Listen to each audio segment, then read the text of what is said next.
So we are 100 miles away from home, and I could not wait to share this garden with you. Bryce and I had to come here today and share this beautiful backyard tropical resort style garden with you guys. Even though it is teeny tiny, it has big impact. So we want to share with you guys how from 100 miles away, we took this garden from this to this to this.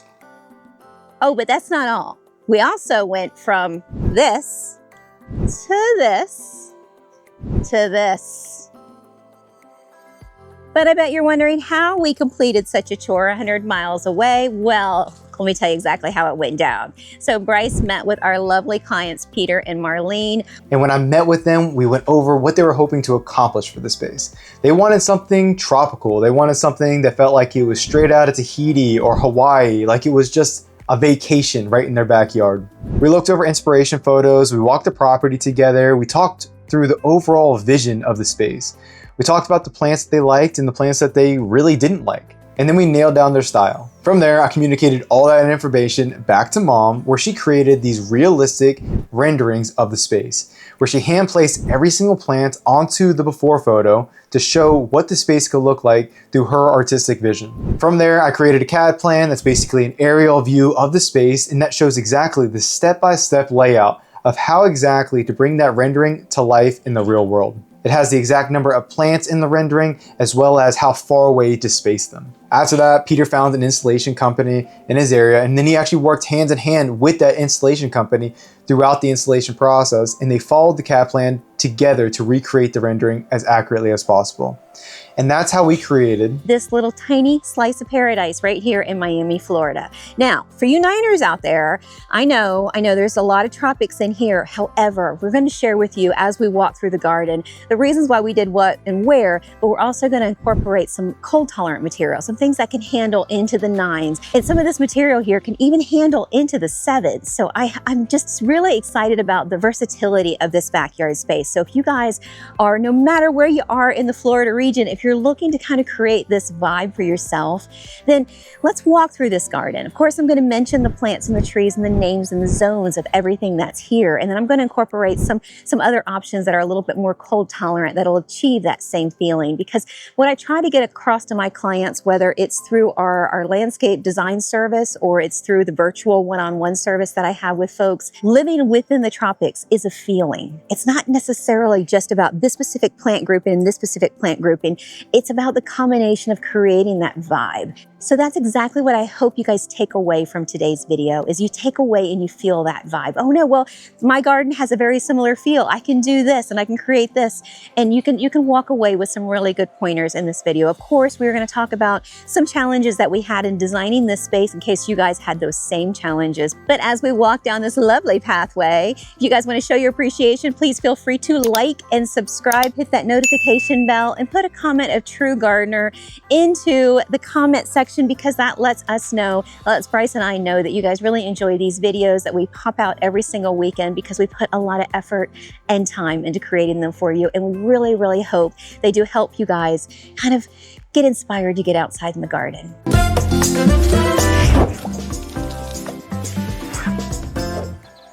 But stepping right into the pathway as we have here, as you guys know, I don't know if there's anything that makes you feel like you're walking through a botanical garden more than a pathway in this space. Now that can be tricky. It can totally be tricky. If you're in a small area of your backyard and you're already looking at your backyard space and I'm like, it's so small, I don't kind of know if we can put a pathway in, isn't that going to take away garden space? I promise you, it will actually, it'll increase the vibe, because you're not going to see your whole backyard space with a pathway, because the pathway allows you to create a garden on this side and then a garden on this side. And that's exactly what we have here. Right here, we have a 4-foot wide Tahitian gray granite. I know, shocker. Tahitian gray granite pathway set with some keystone stepping stones. I love these cut keystone stepping stones. I really think they correlate so beautifully with the travertine paver deck that's over there by the pool area.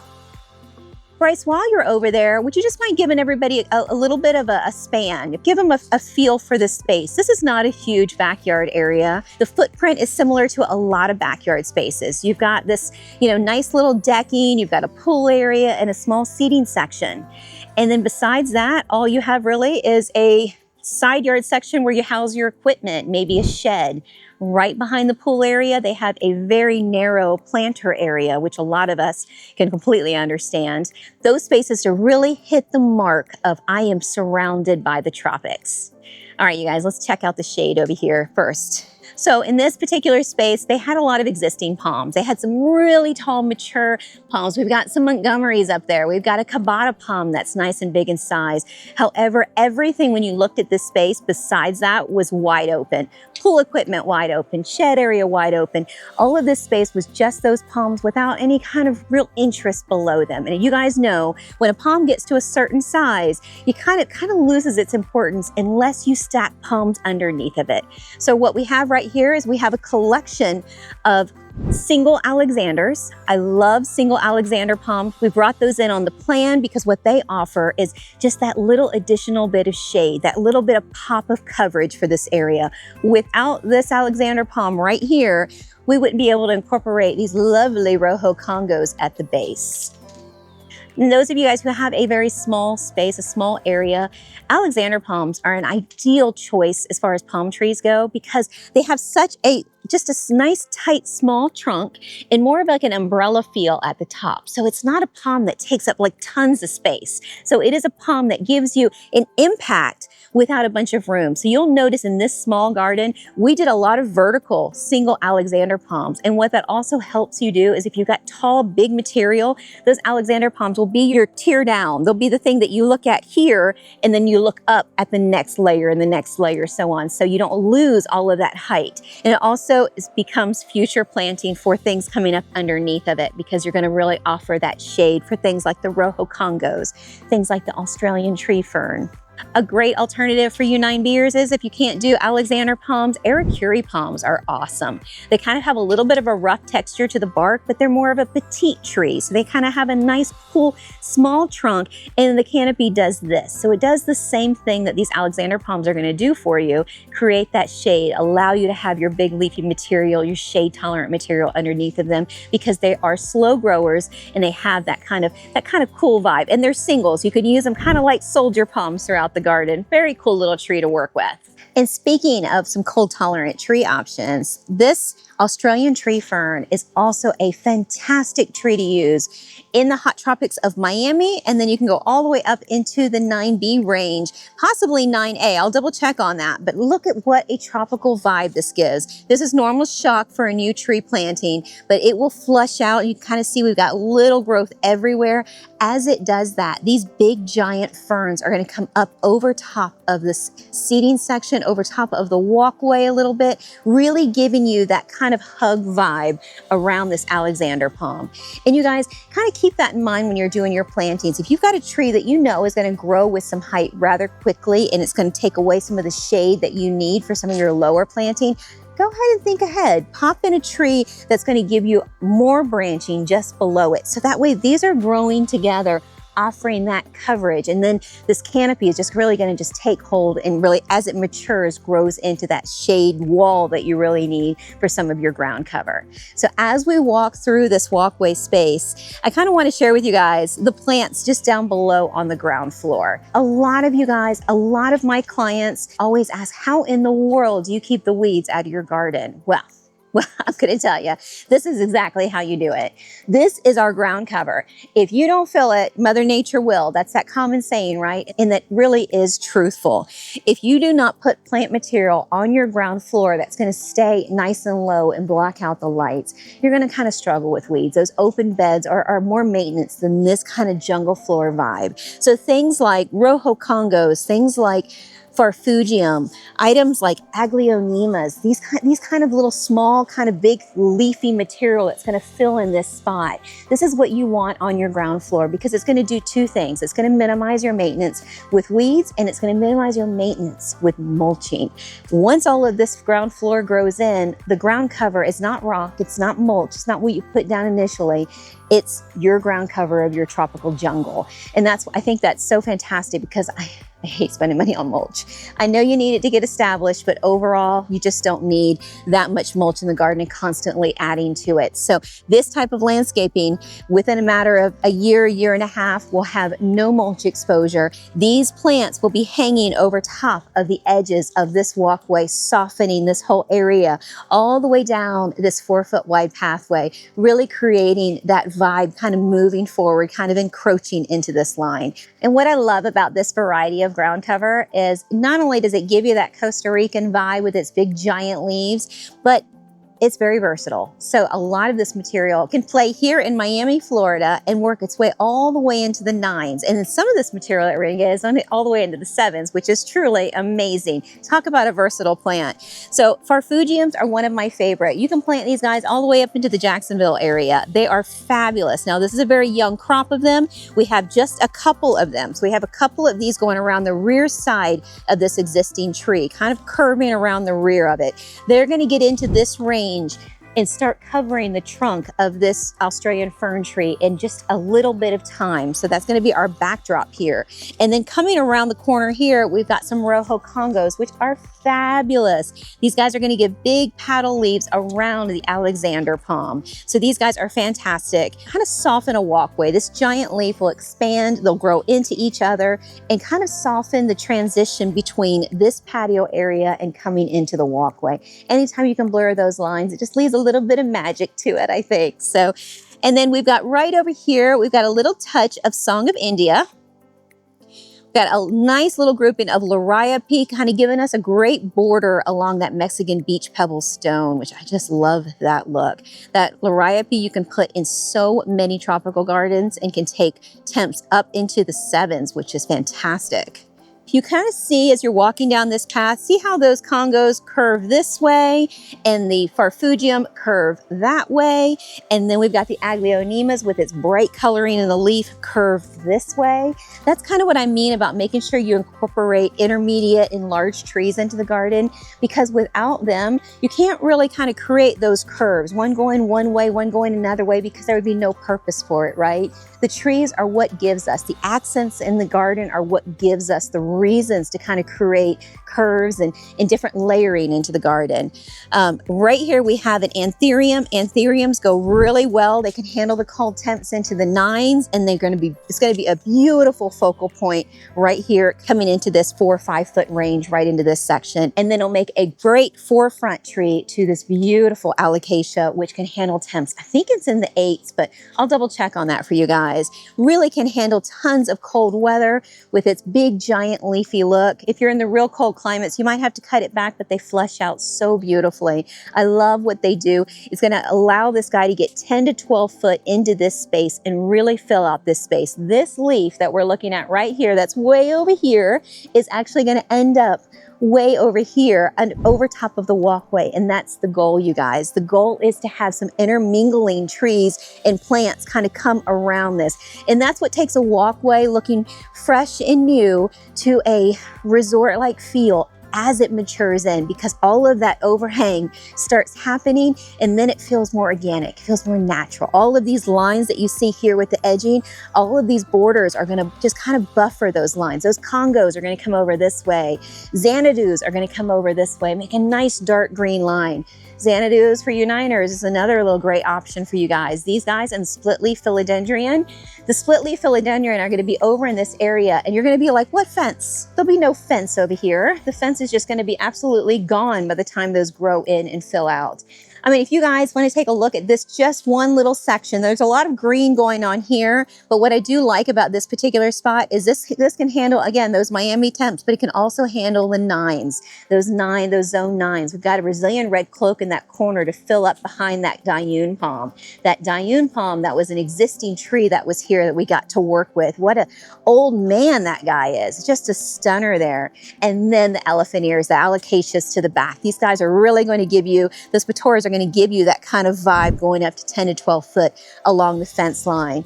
And then, of course, now we're getting into our southern plants with these sloppy painters. They don't really love the cold so much, but what they do is offer a bright spot in just about any garden. So I love incorporating them amongst the leafy. Now, just take a look at the texture difference between these guys. This has got like small little sporadic little kind of patches. It's like a little funny little wig here. And then you've got this giant leaf that's here on this. I love that mix, that play on material. It really just, I don't know, it gives you that organic vibe. It gives you like, I almost could find this in nature. I could, as they grow together, I could almost find this kind of transition, and it draws your eye with just a couple different species in the garden. That's why I really like contrasting material. When you don't have a lot of room in your garden, that's when you pay super close attention to contrasting leaves, textures, and colors. Now, if you guys like Liriope and you're like, you know, I kind of like the use of it, but I don't want to overdo it. I don't want to line like a runway. Do this instead. See how we just have this little curve? We have this little curve of Liriope. Those Xanadus are going to grow over top. These Liriopes are going to stay nice and chunky right here. And then again, we come in with material that's going to grow over top of the walkway. So you kind of see how we have a break that gives your eye that visual break as you're walking through the garden, checking on who's doing what and what's happening out here. So that's kind of a nice transition if you guys don't mind it, but you just don't want to overuse it. I think that's the knock on Liriope. I think that a lot of times it's used in like just tons of ribbons of heavy lines and rows. If you can just use it sporadically through the garden like that, I think you might like it a little bit better, because what a great low maintenance, long-term plant to work with. So as we move over onto this side here, you see that we have some more Farfugium as our ground floor down there. A little touch of Xanadu there. Another Australian tree fern that is going to do just that, kind of come right over into the garden and give you that vibe. And then light colors of the Aglionemas here. Now, the original landscaping had these big trees in place, which is pretty awesome, but there was a big gap here. And the last thing that you want is a big gap along your walkway. If you can, enclose that walkway so it looks like the walkway is going around something, because a lot of times I'll see a walkway that leads to somewhere. However, it's all open on both sides. So when you do your walkway, prepare to work from your walkway out. And that's kind of what we had here. We had this gap. This is something where on the opposite side is a seating section. So we put in a hot Rio Nights heliconia. You guys may have seen my video recently, but I just put some of these in my own garden. I am in love with this plant. It's cool, upright, just a statuesque kind of cool looking plant in the garden. It's really easy to manage. You just trim around the base a couple times a year of what you don't want, but other than that, it clumps nice and tight. Now, it is one of my favorite. I have two favorite heliconias, the Pedro Ortiz and the Hot Rio Nights. The other ones I'm sure you guys are in love with several of the other varieties, but my favorite are these two because the leaves tend to stay more intact. They can handle the sun really, really well. They also stay more upright. They don't fall over. I had some lobster claws and some other varieties, and I was constantly tying them and holding them up in place, even after they matured and established. So these guys are fantastic for stabilizing themselves after they get established. So it's really, really worth checking into them. And the bloom is just stunning on them. Now, this open area called for something like this. Whether it's a big leaf, it needed something that was really going to separate from the fronds and the trunks around it. This is going to engulf this whole space because these guys will get up to 8 foot wide. So it's really going to open up and fill in this area with this giant leaf. But for you Niners out there and you like this kind of look, banana trees are fantastic for that. You're probably better off putting them in one clump or putting them in a pot into one area like this. They do give you that same kind of vibe just like this. If you don't mind things getting taller and you have plenty of room, the sky's the limit, you can do something like White Birds of Paradise. You just want to make sure that you selectively cut what trunks you don't want, because that will expand over time. And then if you want something that's going to give you coverage like a spot like this, and you want it to be tropical, and you don't necessarily need it to be a leaf texture like this, the graceful bamboo is ideal for that. They have a smaller leaf pattern, but very tropical. They give you that really cool shag kind of look to it. So it's almost like a rustic tropical.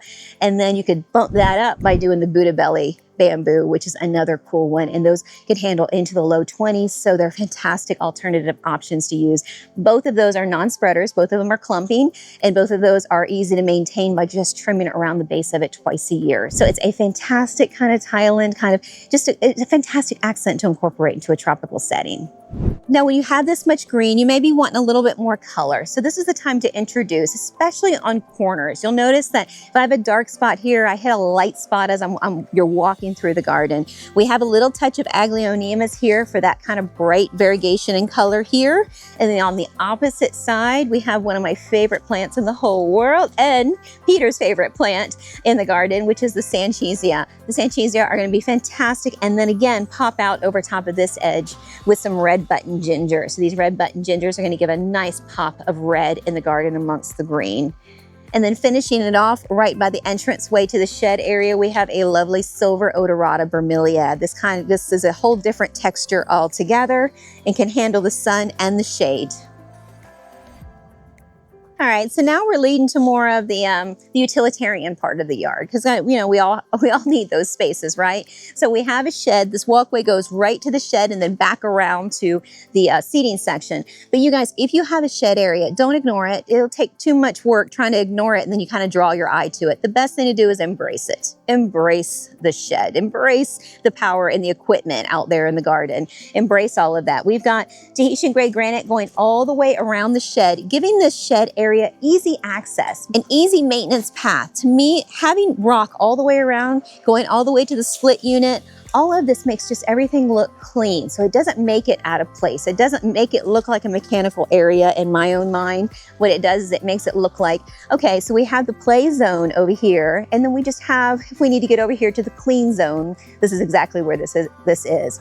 And that's another thing to consider when you're creating your walkways. Even if you have a small area to work with, you want to make sure that your walkways are big enough to where you can grab your wheelbarrow, or you can grab whatever you're going to need, any kind of tote that you're going to need, and you're going to be able to work in your garden, because this is a garden that you're probably going to want to have a wheelbarrow for, and just do your nipping like this, just do your clipping like this. This is not a big hedge area. This is pretty much a clip as you walk, clip as you walk. One of my favorite gardens to work with, obviously, because that's how my backyard is. You want to make it tropical, you want to make it fun, you want to make it a resort, but you also want to make it as low maintenance as possible. And I think this garden is really going to do just that.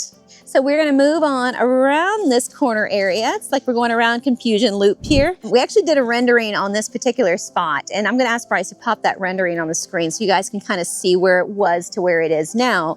But this area now feeds right into the main entertaining area. And this is an important part because this leads right to the shed instead of having to go all the way around. I know we all think that we're going to do that, but we never do that. We take we skip in between the plants and we go to the area that we need to go to. So go ahead and make yourself a walkway there. I get this question a lot, like, how do you make one walkway? Do you just loop it? Do you curve it around? Do you make it one seamless thing? See how this walkway, this section of the walkway opens and Ys like this?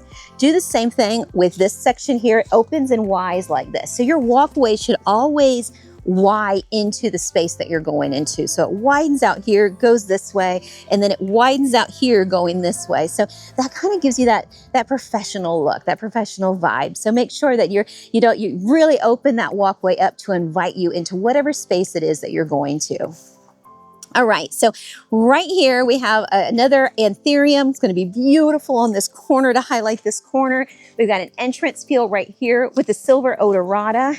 And then right here in this little nook is the dining room window. And what Marlene and Peter wanted, they wanted to keep this section of the garden kind of low, kind of something that they can see right from their entertaining, right from their dining room section, and look out at the garden. Something that was going to draw them out. So not to clog or to take away from that particular spot in the garden, but more to draw your eye all the way to the end, because who doesn't want to have and entertain your dining room and your guests say, oh my God, like what is going on out there? Let's go check that out. Let's get that, that vibe comes across right from inside of the house. That's always the goal, drawing you from in to out.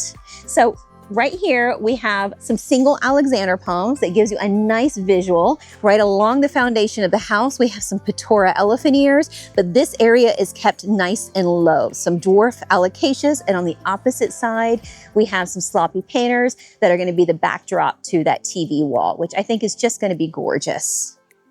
And then right here, right off of this finishing touch here, you can see that we have just a nice little outline of Mexican beach pebbles. Now these guys, they can get pricey. If you're pricing out Mexican beach pebbles and rock, and you'll realize that they're a little bit of a pricey purchase. So I love incorporating them just like this little touch along the pool decking, this little touch along the rear side, and then mulch and garden everywhere else. It's just a nice combination, and it looks so, so clean. All right, but speaking of clean lines, this little area is a little bit different of a setup. This is an area that's a very tight fitting space. Bryce, would you mind panning across the rear of the pool deck to kind of give everyone a feel for that back space? Now this area really needed to remain vertical, remain very, very clean lines, something that wasn't going to encroach too much into this area, which is kind of the opposite of our other area of the garden. Now we've got some heliconia rheonites, again, in the full sun, nice and vertical plants that are really going to fill in behind the Christmas palms, give a really nice pop of red color when they come into bloom, and some five fabulous triple Christmas palms in this area. Are these not stunners in the garden? They really just offer such a big blast of beauty. Now, I want Bryce, it's going to be hard. I know we've got this fence in the way, but I want Bryce to kind of take a quick, just a meander right in this little spot here, so you guys can see how much shade these individual Christmas palms give to the plant material directly below them, and why palms are so important for that. Those sloppy painters would be burning up alive without those Christmas palms in place. And I think that's what's so great about this clustering canopy of triple Christmas palms in a narrow space. All right, but before we get into this area over here, let me just start the front section of this bed, because we got to work with this awesome thatch palm that was already here. This Dayun palm, you guys. Now you've seen me use Dayun palms in the garden, and they are stunners. This guy is ancient. He's got 2 of them in his garden space. These were here before the landscaping, before the plan, and we want to definitely incorporate them on the edge of the Tahitian gray granite. So what a great stunner. So just keep in mind that these guys do get a trunk after, about 100 years, but they do get a trunk to them. And then we've got a nice old thatch palm. This guy also grows super, super slow in the garden, gives you that rustic touch. And when you look at it from over across the pool area, to me, there is something so cool about the rusticness of this old bark and this kind of frond that you have here, mixed with something more sleek, more contemporary of those single Alexanders. I just love this little pocket, this little entranceway that goes here. And this here behind us, nothing but equipment back here. So this is great, because this area, to me, this area gives off such impact, and it really, all it is surrounding some pool equipment.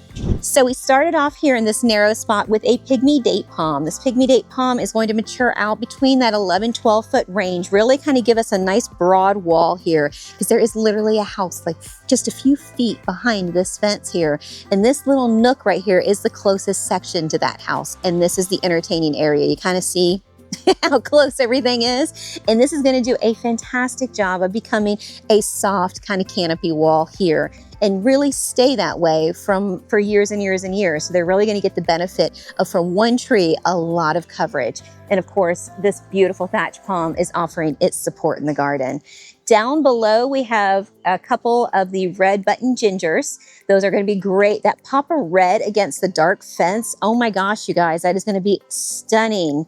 And then you've got all this green and all this dark color. And then you take the dwarf screw pines down below, and they offer just a whole different texture. Just look at the different combinations of what those 3 varieties of material offer in one small, tiny section. And we've got a little cluster of laribe, a little cluster of foxtail ferns, just to give us that bottom tier there. And then we've got 3 individual heliconias right here, giving us that vertical vibe in this space right here. Now, I know this is not a big area, so there's not a bunch of lush plantings, a bunch of layers going on here, and that's not what you want in this small and this narrow of a space. This area, we literally had 4.5 feet to work with. And when Bryce was measuring this off, because Bryce comes and he meets directly with the clients, I think I mentioned that earlier in the video, video, and he measures everything off with the mower. He measures and makes sure that everything is going to fit, everything that we kind of talked about with the client. What's the appropriate spacing for the appropriate plant choices that we've made for this? And then we get back together and we meet and we create the plan based off space, based off location, based off, you know, all the ins and outs of what a landscape designer does. And this is what we came up with for a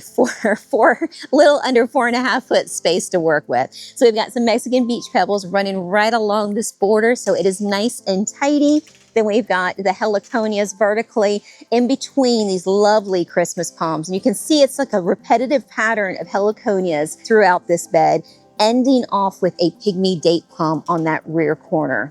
So as I mentioned before, we really try to gauge the landscape, the design based on what our customers are looking for, what their desire is for the space. This might be a little bit too jazzy for you guys. You might be the person who says, you know what, I like it, but I would have been fine with heliconia all the way across the back side of this, and maybe some sloppy painters down below, and left it at that, which is perfectly fine. And then you might be those that, hey, I would have loved that a little bit wilder, maybe mixing some areca palms or fishtail palms or something along the lines of that. But as long as you're going with a vertical accent, as long as you're going with a vertical feel and a narrow space, then you're pretty much golden. It's really based on your style. You know, you want to make sure that you're leaving allowances for you know, fundamental things, but you want to fit to your style. Now, Peter and Marlene were real clear. They wanted a tropical leaf on leaf vibe. So we've got 3 heliconias mixed in and spaced in some Christmas palms in between to max out that texture. And what that offers is, look at how these Christmas palms just kind of hang over top of the pool edge. I mean, is that not the coolest thing? It really, to me, that speaks like Hawaii. It speaks like I am in a tropical space with palms hanging over top of your pool deck. I just love that. And then you've got the exact opposite with a completely different type of leaf going straight and going vertical with the heliconia. So I think that they make a nice blend in a garden, and that is the goal. The goal is to find the blend to make the tropical. Now, we have created gorgeous backdrops to pool areas in teeny tiny spaces of 3 foot wide with something as simple as graceful bamboo. Oh my gosh, you guys, that can make a very clean look. So if that is your vibe, then just go right across that rear side with that bamboo. Keep those bottoms a little bit clean. As those grow up and become gorgeous, those of you guys in the north, that works so beautiful. And then you can really do a nice pop of color, even if it's a cluster of foxtail ferns on either side, mixed with some blue my minds in the middle, and you've got a beautiful tropical backdrop in like a teeny tiny bit of space. You can take that away and work with that in your own particular space and let that guide you in your garden decision making. Oh gosh, you guys, it's like 100 degrees out here. We have got this cool little thing. So if you happen to see this on my back, it's not a microphone, it's actually a little fan. This thing works so well. It blows cold air up your back. So if you see that, I'm hoping it's not coming across on camera, but literally we are dying. It's like 100 degrees. I'll be sure to put this in my Amazon storefront in the link down below. If you're gardening, then this is like a must-have this summer. All right, but we're not done just yet. Okay, so we have a little section off to the side, and I do mean a little section over here, you guys. You're going to see that we have like a studio office right here that Peter uses as his home office. Directly behind that home office, of course, is a house as well. So we've got some Brazilian red cloaks. They're incognito right now because they're still babies, but they are going to grow up to become a beautiful backdrop in that back space and really fill that in and really kind of fill that tropical vibe in. And then you won't see anything directly behind and in that corner. Then you want to leave this area nice and open, so we have some turf, easy access to leading to the backside area and this cool sauna area over here. Talk about your living space, you guys. You've got your home, you've got your office, you've got your sauna. I'm just kind of in love with this backyard. Now we've got this nice little nook. Bryce, pop up the rendering of this nook. I think this is going to be such a cool little nook. This old man palm. Talk about your rustic charm, you guys. Just look at the beard on this guy. It is just so fabulous. What a great corner piece. They don't take up much room. They kind of overhang a little bit, but this guy will stay like this for such a long time. Really has a perfect spot in any little section of a garden. So we've got some foxtail ferns to the bottom, again with some sloppy painters. Nice little finial of this false agave. I think this is a simple bed that offers such a nice big impact at kind of just a little corner section of the yard.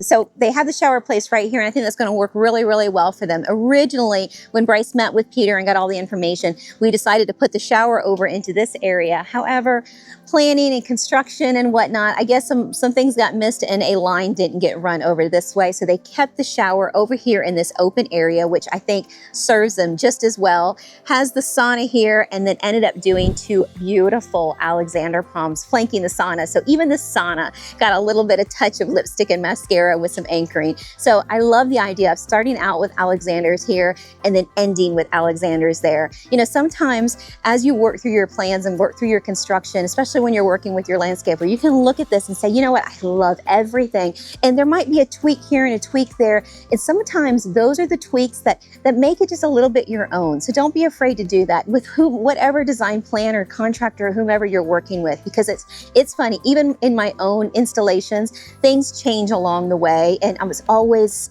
sometimes on the spur of the moment. It's like, oh, this could be just a tiny bit better. Let's do this over here or this over there. So don't be afraid to do that for yourselves and make your space your own. And speaking of working with landscapers and contractors, if you guys are in our area, if you're in the Florida area and you'd like to have a design done for you and you're maybe hundreds of miles away from us, then please reach out to us. We'd love an opportunity to work directly with you and maybe create something just as magical for you for your own particular space. We also do virtual consults. So for those of you guys who just need a little help with a key section in the garden and you just need a little bit of input and maybe you're rendering for that particular space, then I'd be happy to meet with you one-on-one, walk through your garden and create something magical for you there. Thank you guys so much for joining us for today's video. We really, truly appreciate your time and really hope you guys get inspired by this beautiful Miami slice of paradise out here. If you guys enjoyed this video, you may really enjoy a video very similar to this. I'll put one right here on the screen for you to enjoy. Thank you guys again. Take care.